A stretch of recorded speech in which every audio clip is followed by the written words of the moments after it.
In the 1960s, Bernardine Dohrn was one of the leaders of the violent radical group known as the Weathermen. On December 3rd, 1980, in Chicago, Bernardine Dohrn surrendered after 10 years in hiding. With her was another weatherman, Bill Ayers, with whom she had been living. They held a press conference and stated their continued commitment to radical change. Resistance by every means necessary is happening and will continue to happen within the United States as well as around the world, and I remain committed to the struggle ahead. The man with Bernardine Dohrn, Bill Ayers, was one of the key members of the Weathermen during the 1960s. A man who knew Ayers well during those years was Larry Grathwohl, a former member of the Weather Underground, which had developed close ties with the Cubans. Well, when the Cubans viewed the revolutionary struggle in the United States, they recognized the fact that the left as it existed in 69 and 70 was not capable of overthrowing the government by itself. Consequently, they had hoped that the group itself would be able to attack the system from within and provide assistance to the international movement, the international communist revolution.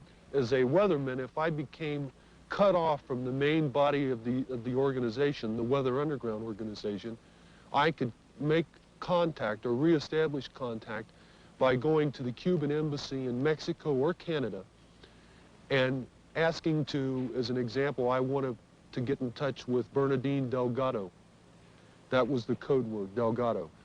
And I would tell them that I'm Larry Delgado and I can be reached at such and such a phone number or at such and such an address, and the Cubans would make the connection and put me back in contact with the How do you know this? I don't How do you know this information? Bill Ayers gave me those instructions in, it was either February or March of 1970 in Detroit. The Cuban DGI is organized into 7 departments and subdivided into geographic sections, the largest one being the United States section. It controls North American operations, including the UN, diplomatic posts, and radical groups. During the 1970s, hundreds of young Americans circumvented U.S. travel regulations to go to Cuba to harvest sugarcane and experience the Cuban Revolution firsthand. As a cover for the recruitment of the Weathermen, the DGI organized the Venceremos brigades. The organizers, tour guides, and hosts were officers of the DGI who used the occasion to train young American radicals.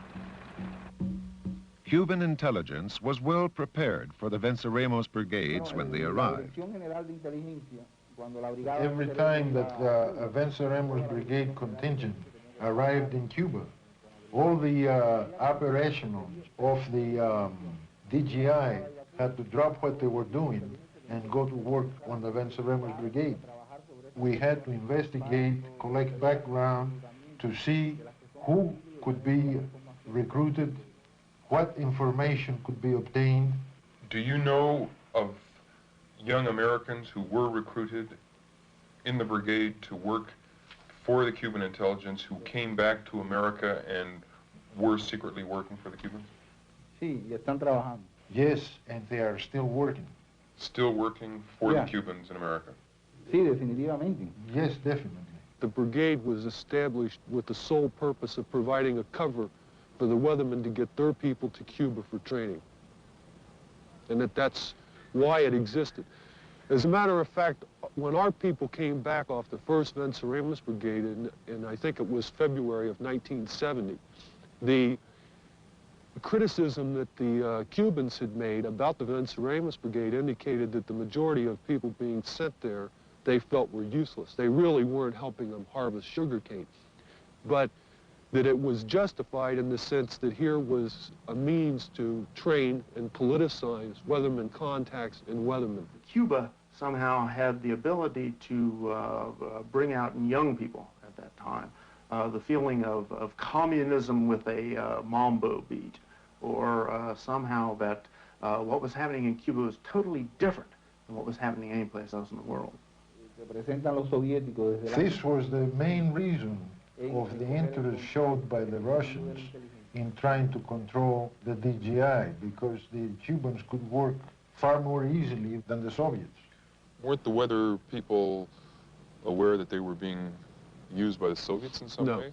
No, they view the Cubans as being the vanguard of the international communist revolution. Now, the vanguard essentially means that the Cubans are at the very tip of the spear. They're the leadership. The Russians are being used by the Cubans. Now, this is the Weatherman's rationalization of this interaction between the Soviets and the Cubans.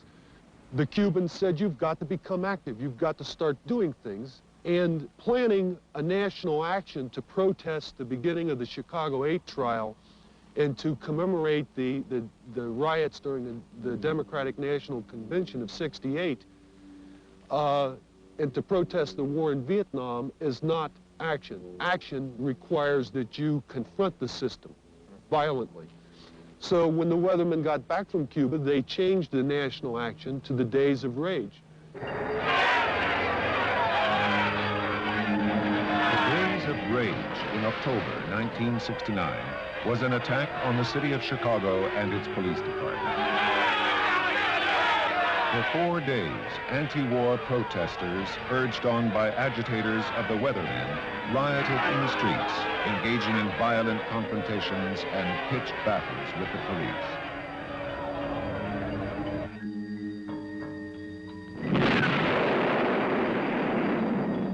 Quebec during the 1960s was rocked by terrorist bombings and confrontations between the police and French-Canadian separatist demonstrators supporting the FLQ.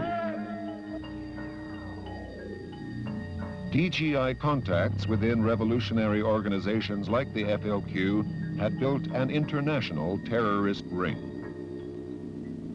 It was late March or early April of 1970. I was in Buffalo, New York.